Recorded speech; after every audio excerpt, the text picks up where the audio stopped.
Okay, let's dive into this. We're going to use a jungle economy to figure out what's happening to our wallets. So why does your money keep losing value?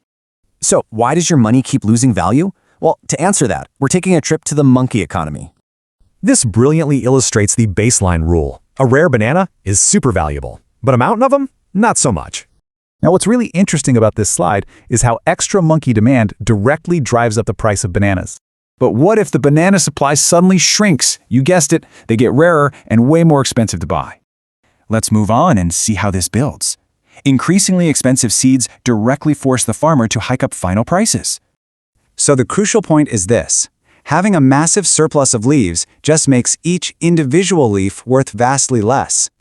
But wait, what happens when the monkey government gets involved? Brace yourselves for the absolute chaos of a hyperinflation spiral. They print leaves, monkeys buy, prices spike, so they print more. It's a totally vicious, out-of-control loop. Things get so ridiculous, the government literally burns the leaves and starts using sticks. Yeah, sticks. Unbelievable, right?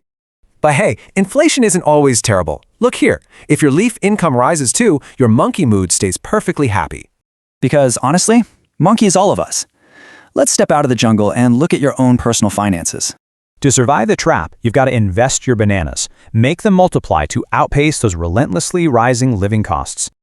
Which leaves us with one final, crucial question for you to ponder today. Are your finances getting bananas